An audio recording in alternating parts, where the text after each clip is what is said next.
Além de outro evento de inauguração mais antiga, qual que você lembra que a banda participou, Zé Roberto?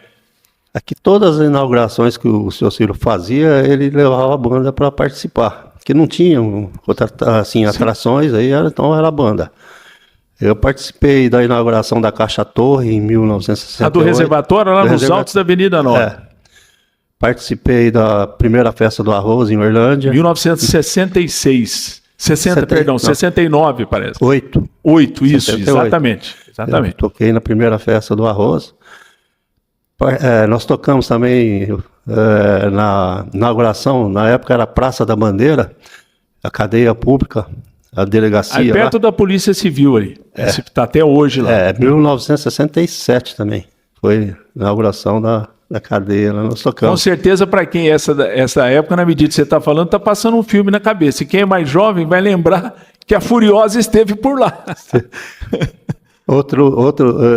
Eu não vou lembrar a data, mas não esqueça, eu participei da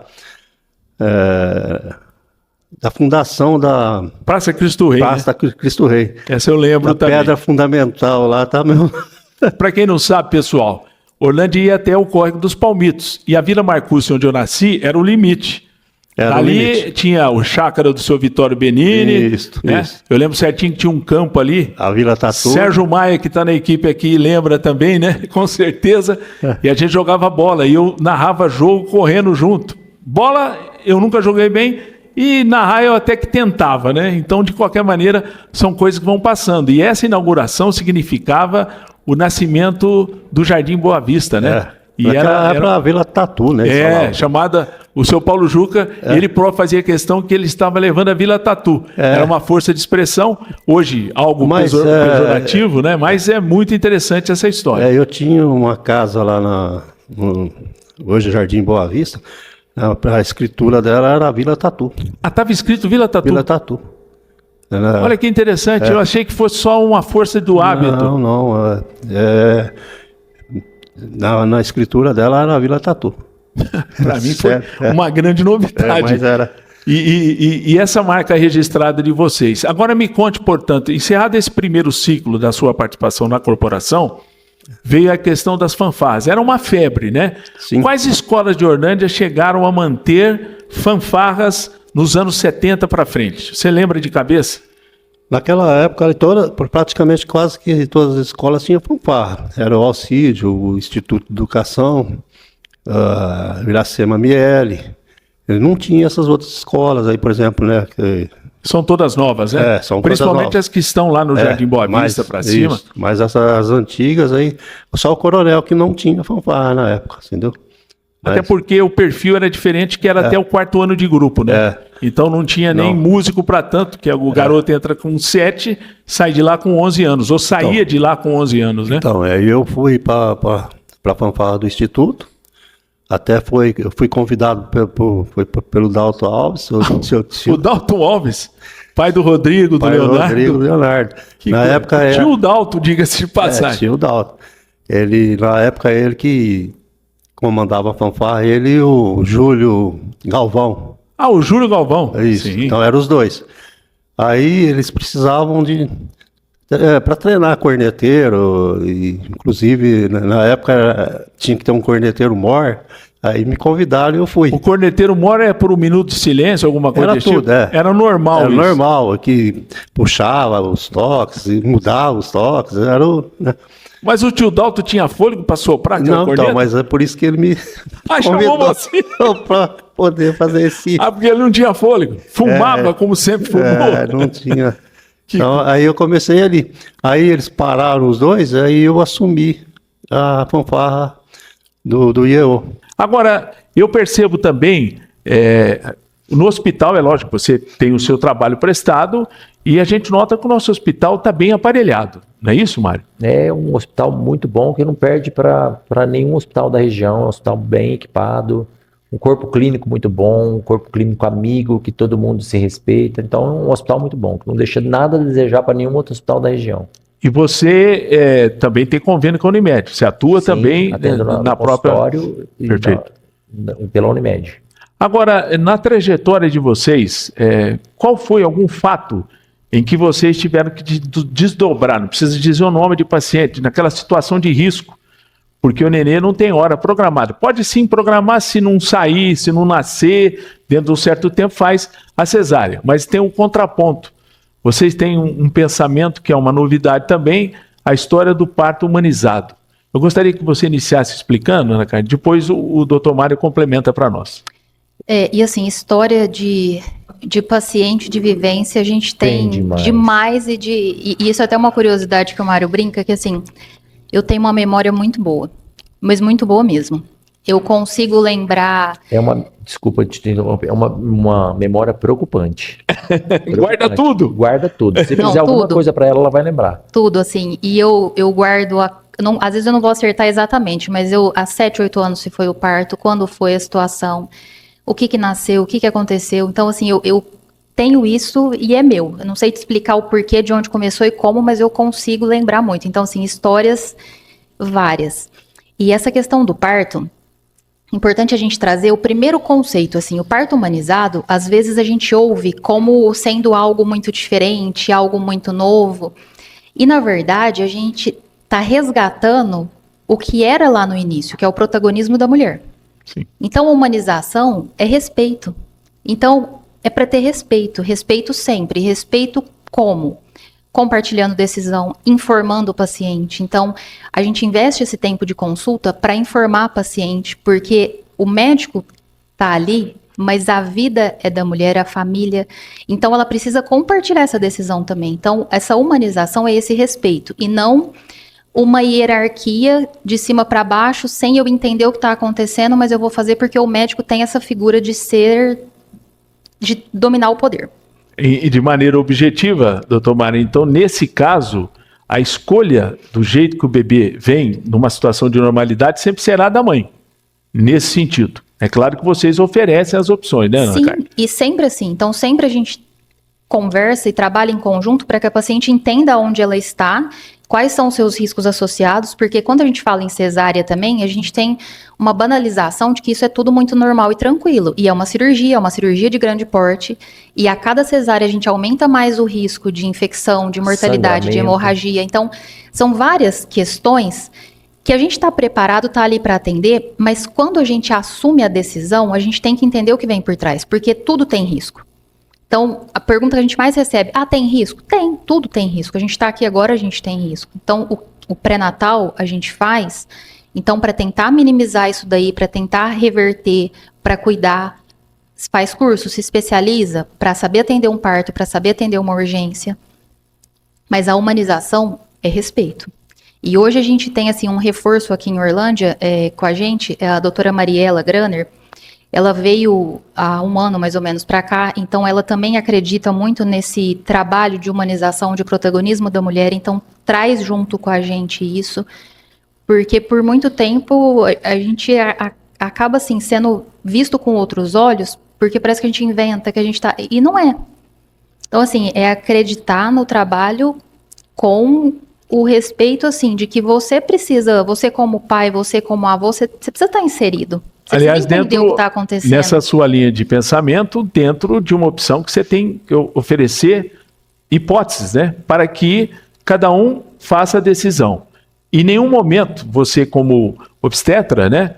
Você sabe a hora certa de que o paciente, se você não fizer uma cesárea, o paciente corre o risco de morrer. Então essa decisão fica sempre nas suas mãos, mas a mãe, no primeiro momento, escolhe. Esse é o pensamento do Marinho? Exatamente. Eu acho que assim, a condução de um trabalho de parto, a pessoa pode ser, a qualquer momento, ela pode ter uma virada na chave, ter uma indicação de uma cesárea, ela tem que ser informada do porquê da necessidade da cesárea, que ela vai se beneficiar da realização da cesárea para correr menos risco. Então, acho que assim, é jogar claro. Durante todo o trabalho de parto da mulher tem que ser sempre bem orientada. E a tomada de decisão junto com a paciente, entendeu? E isso, assim, não é uma loucura e um extremismo. Então, por exemplo, uma situação que acho que há uns 6 anos, assim, que foi muito pontual. A gente estava com um trabalho de parto evoluindo maravilhosamente bem. E a gestante bem, ela não teve, nem teve queixa, mas ela estava deitada, a gente tinha acabado de ouvir o coraçãozinho, estava tudo bem. Quando ela levantou, tinha uma mancha de sangue no colchão. Então, isso sugeriu para a gente que ela teve um descolamento da placenta. Então, como que a gente explica? A placenta, ela está colada de um lado no útero, recebendo nutriente, recebendo sangue da mãe, pelo cordão umbilical ligado lá no umbiguinho do bebê, ela vai passando isso porque é dessa forma que ele respira ali dentro do útero. Se essa placenta, ela descola, então a gente rompe essa barreira de fluxo de sangue e o bebê tem risco de ficar sem respirar dessa maneira e não conseguir sobreviver. Então, essa mãe, por que a gente conseguiu atuar? Porque a gente estava ali. Então, a gente estava do lado. Dela. Aconteceu isso, a gente ouviu o coraçãozinho, o batimento baixou para 80.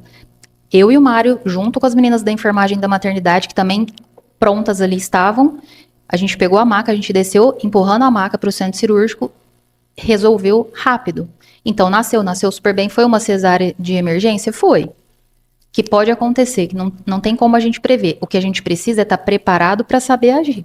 Agora, me diz uma coisa, para tudo. Com certeza, quando você era garota, você já estava metida em alguma coisa, tipo, na festa junina, você comandava. Me conte essas particularidades, porque eu tenho certeza, para você ter hoje essa condição, no passado você já tem uma história para contar, não tem, Paty? Sim, já começa desde o prezinho, né? No prezinho, eu ganhava todos os concursos de imitar a Gretchen.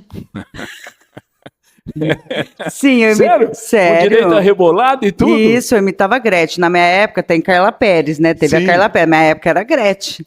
E aí era lá e vinha o circo, lembra do circo que vinha aqui? Sim. Eu ia na matinê, imitava a Gretchen e ganhava convite para minhas irmãs ir à noite, os ingressos para elas irem à noite. Agora, qual foi a sua inspiração? Alguém da família tem esse espírito descontraído? Ou nenhum dos irmãos, nem os seus pais? Não, tem algum tio que falava, ó, você vai ser aquela cantora, mais ou menos desse tipo? Tem ou não tem? Não, eu tenho só, assim, era mais eu.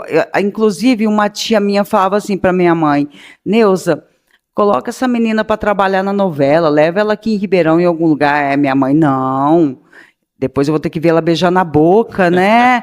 Esse povo Beijar mais na boca antigo, né? Mas aí depois, quando eu cresci, queria que eu participasse até do BBB, sabe? Com certeza.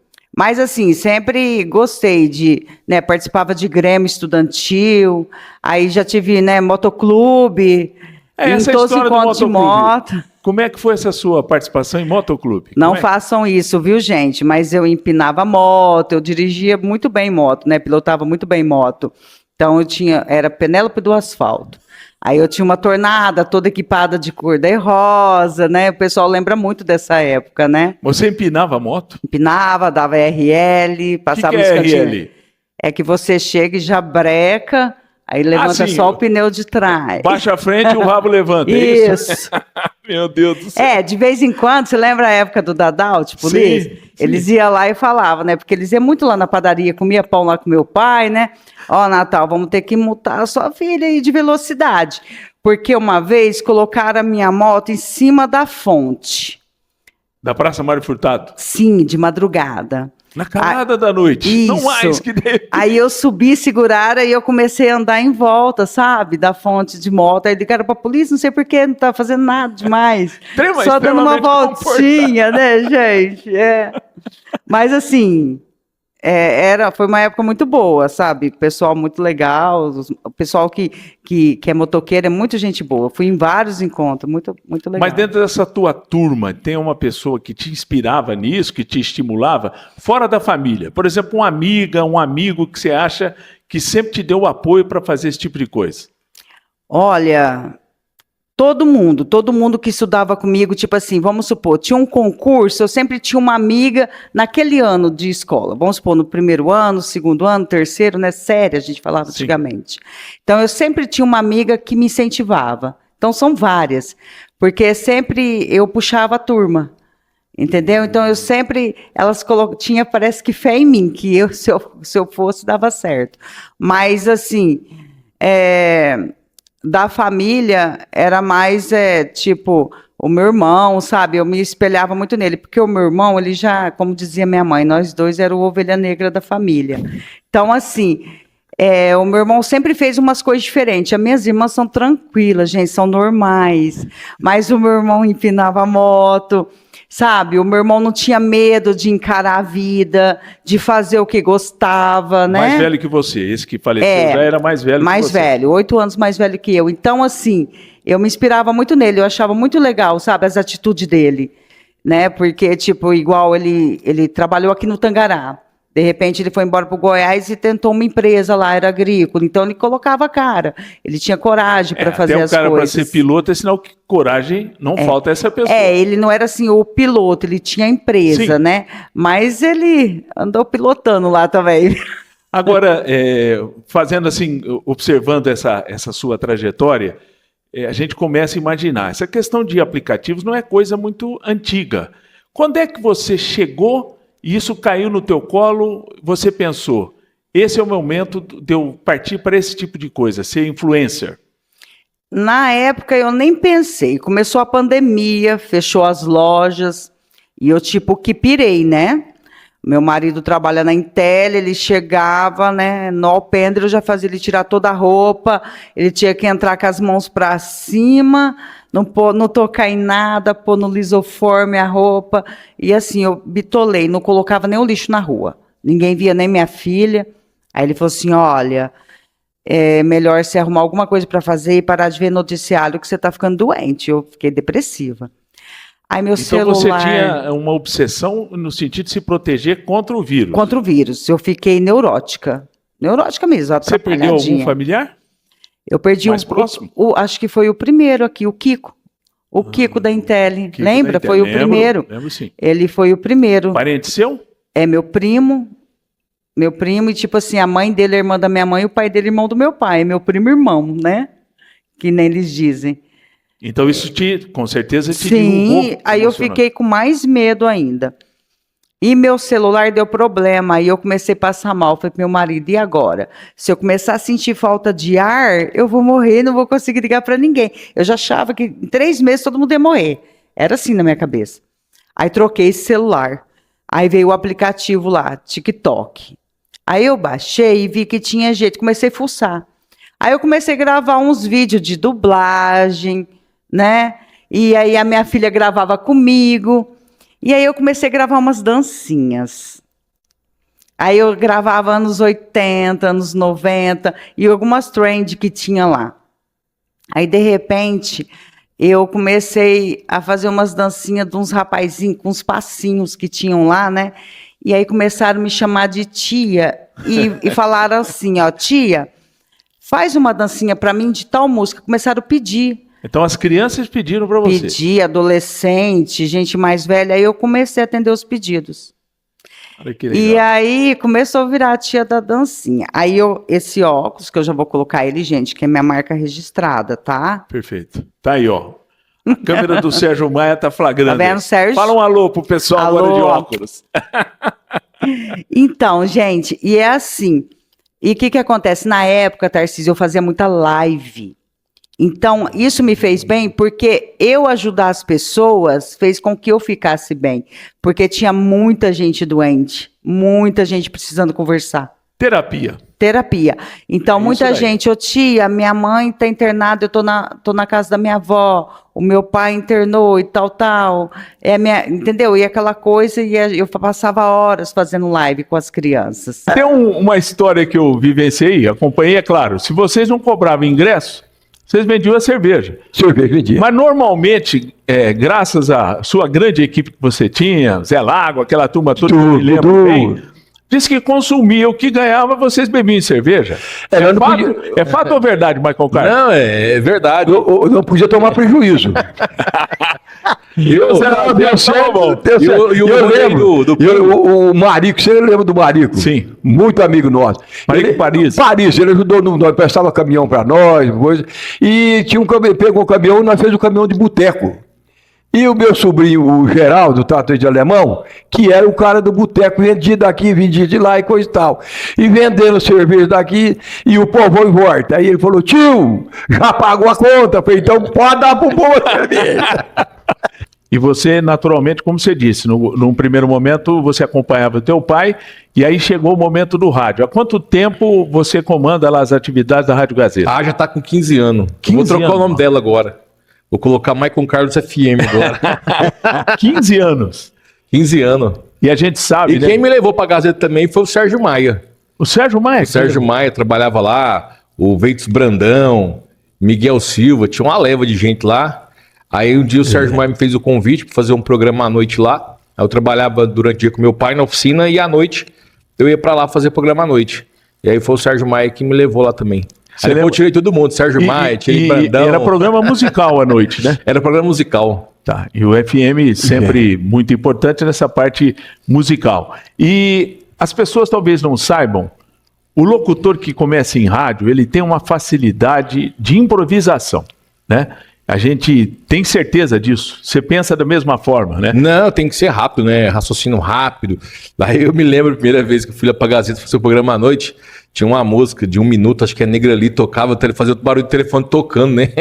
A música começou a tocar, eu já achei que era o povo tava me ligando, doidinho pra alguém ligar lá no rádio lá. Ninguém Pra ligava. me entender. Depois Não. ligou. Aí ligou, mas era a música, eu achei que era o telefone. Tava tocando, mas era a música. E o rádio, Tarcísio, você é um grande professor do rádio, o rádio é algo muito viciante, né? O meio da comunicação é viciante. O Pingo também, ele narra rodeio. Quando eu conheci o Pingo era locutor de rodeio, ele fazia os eventos dele, ele mesmo falava. E o microfone ele tem muito disso, né? De você não querer largar. Uma vez que você segurou ele te gruda, que você não larga mais não. Irmão, adeus. Eu sei que na escola vocês tinham, e você vai me contar, a história do jornal chamado Espaço Vital. Natural, eu tenho uma diferença de idade não tão grande em relação a você, e é um jornal que marcou época, né? Eu não cheguei a participar efetivamente como você, que está na faixa dos 71 anos, mas a sua geração teve esse jornal como uma referência. Me conte como é que nasceu um jornal dentro da escola chamado Espaço Vital. Foi por inspiração do professor Geraldo, né? Ele percebeu em algumas redações minhas alguma coisa, algum viés ali, de uma tendência, né? Porque nesse período que eu trabalhei no Fabrício, Tarcísio, eu li muito, Eu li, eu acho que mais de metro de livro. Você era um devorador de livros. Tá? Meu pai assinava seleções, tinha os livros de seleções. Reader's Digest. E eu li aquilo. Então você imagina um menino de 12 a 14 lendo, devorando uma pilha de livros, né? Então eu cheguei na escola redigindo bem, né? Com boas ideias e tudo, e acho que aquilo despertou no professor Geraldo alguma visão ali, e com o Homero, com o Geraldinho, com o Ivan Rigolin. Ivan Rigolin, brilhante advogado, militante hoje, importante figura no direito administrativo, amigo nosso também. Sim, e é uma pessoa, ele participava também do jornal. Ele era um dos redatores do jornal. Então a gente fazia aquela mundo de escrevia notícia ali, mas depois o seu Geraldo ajudava a dar a redação final. Me diga como é que foi, numa época que o regime militar estava presente, como é que foi administrar essa situação? Natural, o jornal era oficial porque era da escola, mas vocês tinham uma postura alinhada com o pensamento dos próprios professores. Assim era a postura de vocês? Quando foi a Revolução, veja bem, eu tinha 11 anos, né? Nascido em 53, essa Revolução, ou golpe hoje, né? Foi em 1964, né? E a gente, assim, não tinha muita noção, havia muita censura, né? Naquela época. E, assim, na verdade, nos primeiros anos havia um grande apoio da população. Era um movimento com grande apoio, porque havia uma noção de muita corrupção na política e de muito desvio, de uma política muito ruim, tipo assim, havia lemas, rouba mais faz, coisas malucas desse jeito. Perfeito. Então, havia na população um sentimento de desesperança. E havia também uma Guerra Fria, que hoje é um pouco difícil de compreender, mas a gente vivia o tempo da chamada Guerra Fria. Estados Unidos e a então União Soviética. União Soviética. Então, era uma guerra latente em todo o planeta, né? Bom, mas nos primeiros anos era um movimento de grande popularidade, né? Que depois, ali pelo 10º ano, etc., já foi já foi se esvaecendo. Agora, eu lembro muito bem do jornal, o jornal tinha uma pegada humorística também, né? Coisa que hoje, se fizesse, seria configurado como bullying, né? Ah, sim. É que nem você assistir os Trapalhões hoje, nesse politicamente correto, você não pode hoje dizer coisas que no tempo o seu jornal colocava e que os Trapalhões falavam, né? Vital. Era meio chato, hoje está meio chato essas coisas. O espaço vital, principalmente, né? Coisas que hoje se vê como impossíveis, né, de acontecer, mas na época era visto assim com certa naturalidade, não é? Sim, era o pensamento da época, né? A gente Perfeito. Brincava e todo mundo tinha apelido, todo mundo... Por falar nisso, você me permite, eu me recordo, tem um amigo nosso, Antônio Luiz Benini, o simpático Bolinha, né, da família Benini, e vocês chegaram a fazer charge ou algum tipo de... sim, a gente brincava com o Bolinha, com o Joãozinho Antunes, com o Merão, comigo mesmo, o Geraldinho, né? Era um E não havia estresse? Não havia, assim, não havia maldade, né? Era a intenção de brincar mesmo, né? Agora, Sérgio, você Mas tem... isso hoje, assim, É difícil não seria hoje. possível mais. Tudo, há uma evolução, né, nas coisas e eu acho que a evolução veio até para bem, mas eram brincadeiras da época, né? Agora, o Espaço Vital durou quanto tempo? Então, o Espaço Vital era um jornal impresso, né? Um jornal estudantil, porém impresso, o que não é brincadeira, né? Feito em tipografia. De onde né? vinha o patrocínio para a impressão? Havia algumas empresas que patrocinavam, né? Pequenos anúncios, assim, e que pagavam. Ele é autossustentável, então? Ou seja, as despesas praticamente você cessiam. vendia, né? Os exemplares e vendia muito, tá? Vendia, todo mundo comprava, porque era muito interessante, né? Primeiro nós vamos explicar como escova os dentes, vamos lá? Isso, vamos na Vamos lá. escovação então primeiro. A escovação a gente aprende na infância que é para fazer movimentos circulares, de bolinha.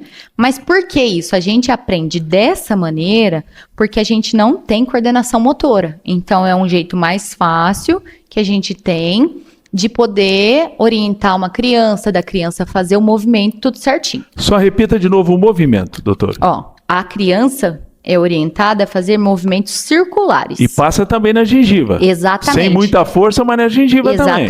Exatamente. A gente precisa limpar a gengiva e dente.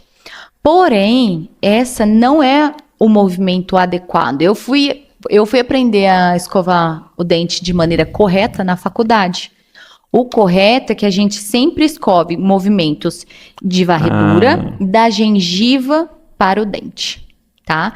E o ideal é que seja 10 vezes em No cada mesmo lugar? dente. Exatamente. Rapaz, eu 10 vou demorar vezes 5 em minutos. cada lugar.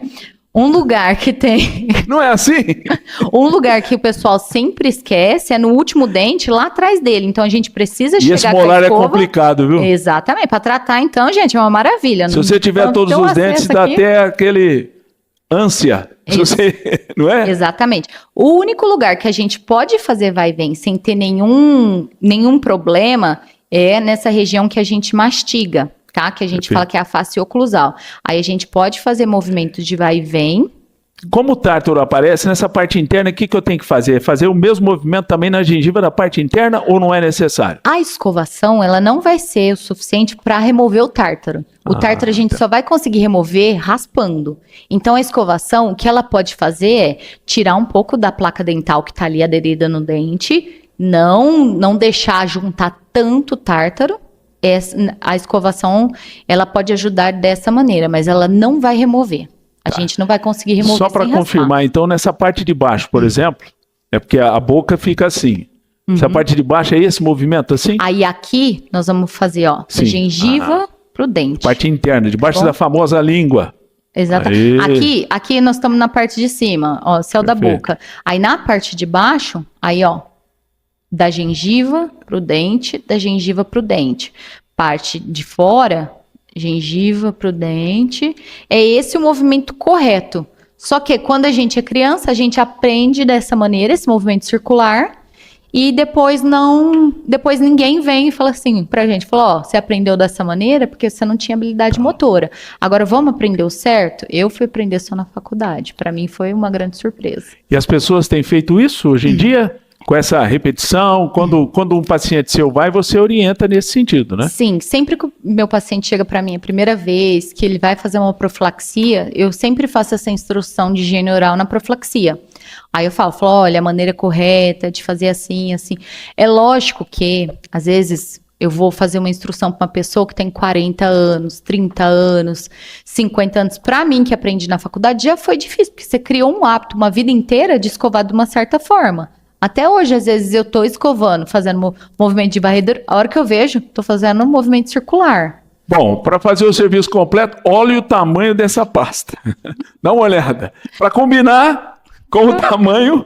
Deixa eu abrir aqui que eu sou meio trapalhão. Qual é a quantidade, doutora? Coloque Qual você, a eu vou quantidade segurar. que você coloca? Mostra para mim, vamos ver. Eu sou um cara parcimonioso. Perdão, Tiago, nós estamos aqui com a câmera bem na frente. Isso daqui, tá bom? Tá bom. O Acertei? ideal, aquela quantidade de comercial de pasta de dente, de creme dental, está totalmente errada. O ideal é que a gente coloque um pouco. E a quantidade de creme dental, ela vai depender da idade da pessoa. Para crianças, antigamente, falava-se que não era para usar creme dental com flúor em crianças menores de 6 anos. Hoje em dia, a gente já sabe que pode usar, porém, o importante é mexer na quantidade. Para uma criança de até 6 anos, o ideal é que a gente coloque um pouco de creme dental como se fosse um grãozinho de arroz. Para uma criança de 6 a 10 anos, a gente pode pôr uma quantidade como se fosse uma ervilha, que isso aqui é um... Porque também a criança pequena é capaz de comer o creme dental. Exatamente. E então aí depois, na fase adulta, a gente coloca... Isso aqui é o suficiente para poder escovar os dentes. Muito Tá? bom. E para terminar essa aula prática, agora vamos com o famoso fio dental.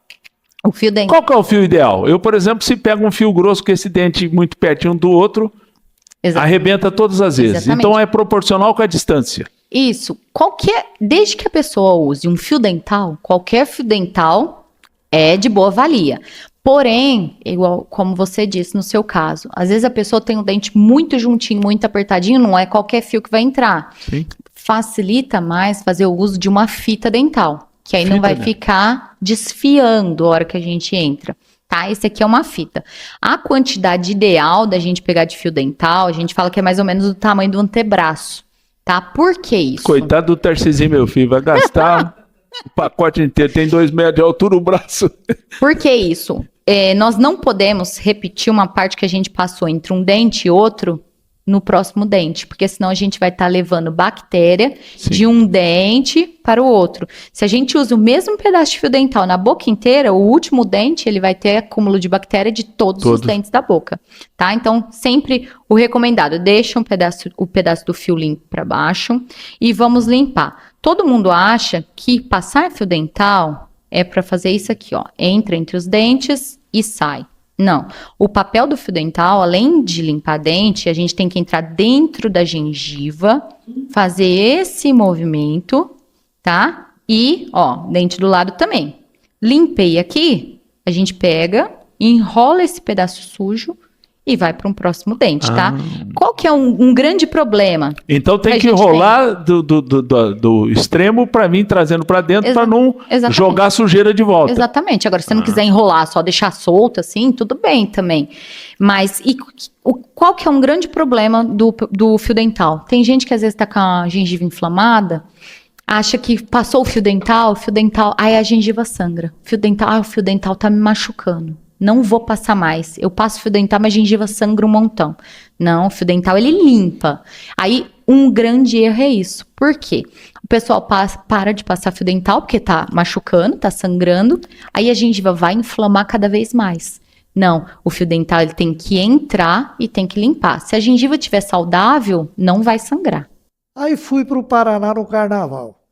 Durante o carnaval, na segunda, terceira, meu pai me ligou lá em Baiti. Para mim vir embora que o Martins estava precisando de mim. Aí eu falei, a hora que acabar eu vou. Na quarta-feira de cinza mesmo, vim embora. Vim para Orlândia.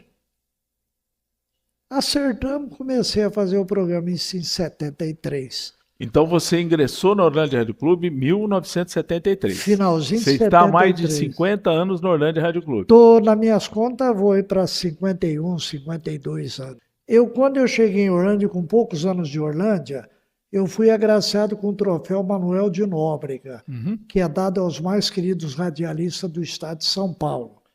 Na época, eu me lembro bem que na nossa região foi eu, Coraúcio Neto, aqui em Ribeirão Preto. Nós recebemos o troféu Manuel de Nóbrega em Rio Claro, no ginásio do Rio Claro, inclusive com um show da Jovem Guarda, sem o Roberto, mas com Erasmo e a Vanderleia, sem o Roberto. Nós recebemos o troféu. Então eu fui capa da revista na época Melodia, eu já recebi várias homenagens, eu fui agraciado com o título de cidadão orlandino pela Câmara. O Pé Vermelho, recebeu o título de cidadão. É um reconhecimento. Rapaz, hoje eu sou um cara, em termos de transmissão, eu sou um cara internacional.